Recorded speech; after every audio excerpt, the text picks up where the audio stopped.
Hey guys, it's Taz from the Latte Library and welcome back to my channel. Today I cannot believe I'm actually doing this because it is so out of my comfort zone, but anyway, today I will be sharing my Contemporary-a-thon TBR.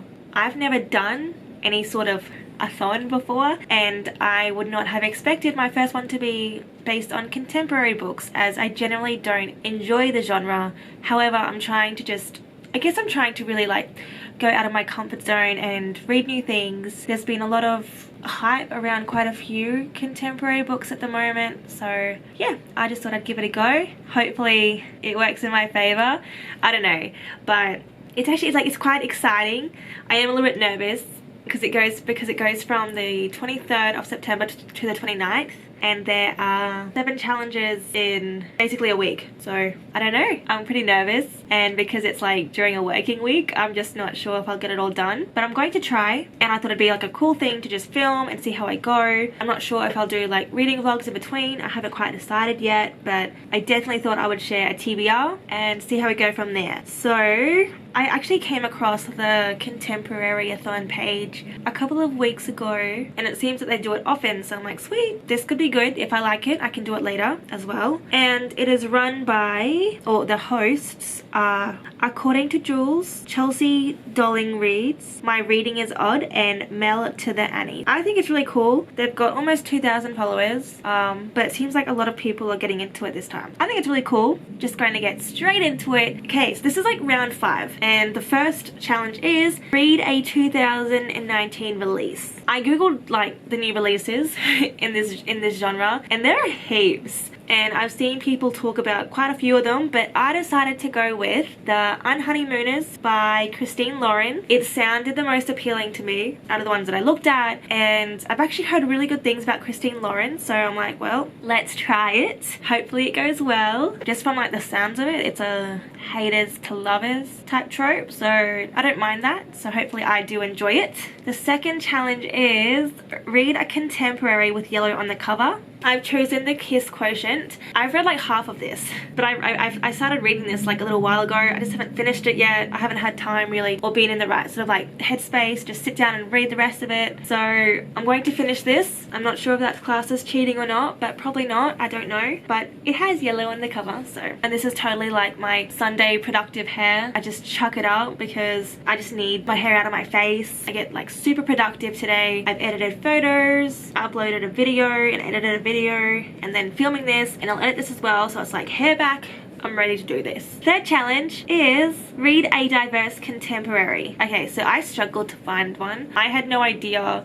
I feel really bad for this, but I'm like, what's a diverse contemporary? And it's basically just, you know, diverse in culture, etc. So I decided to go with The Fire on High by Elizabeth Acevedo. I've seen quite a few people choose this for this challenge, so I'm like, cool, I'm going to jump on that bandwagon as well, and hopefully this helps me like find more diverse reads. I just read a lot of fantasy and thrillers, and the contemporary I read is just very not quite diverse, so hopefully that, you know, something good comes out of that. Okay, so the fourth challenge is read a contemporary with an illustrated cover. I chose I Owe You One by Sophia Kinsella. Like I said, I'm not a huge fan of contemporary, and the whole illustrated cover thing I find to be really interesting. But when I was at the airport a couple of weeks ago, I saw I Owe You One, and it is like pink and purple, and it was just like so cool. And then I read it, like I read the synopsis, and I'm like, this sounds interesting. So I actually bought it on my Kindle, so I've got that one already, and I'm really looking forward to actually dedicating some time to read it. But yes, the cover is actually really nice. You don't really see purple and pink covers, I don't think, or I certainly haven't. So yes,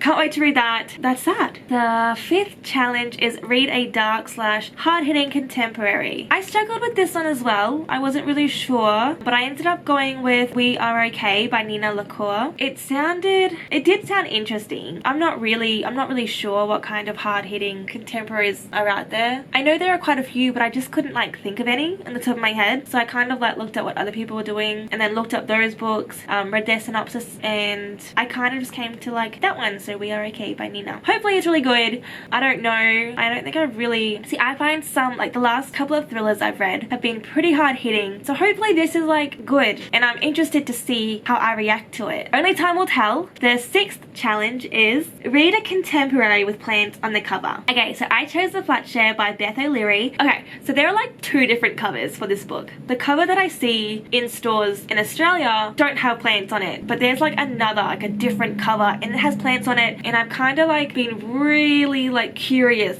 about The Flat Share, and I see it all the time, and I'm like, okay, maybe one day I'll read it. So I'm like, yes, I'm going to read it. I don't know if it counts. I've never seen that cover on a physical book, but I've seen it. It is there, so I'm like, I'm choosing that, and yeah, I'm pretty excited to actually read that one as well. Very interesting concept, I think. Okay, and last but not least, a contemporary beloved by a member of the book community. Alright, I just had to choose Red, White and Royal Blue by Casey McQuiston because I've seen it everywhere and I've only heard good things about it. I will admit, it's my very first LGBT book where like the main characters are LGBT. I don't know why I've just put it off. I guess there isn't a lot of that in fantasy and thrillers that I've read anyway. So I'm really looking forward to that. There's always a first for everything, and hopefully it lives up to the expectations or the hype on Bookstagram, although I want to say I'm sure it will. And I'm like, oh, I struggle with contemporary so much, and to read 7 contemporary books in like a week could be very interesting, but hopefully good ways, and I can't wait to just share my thoughts at the end of the week. I mean, I would be really impressed if I actually read all of these books.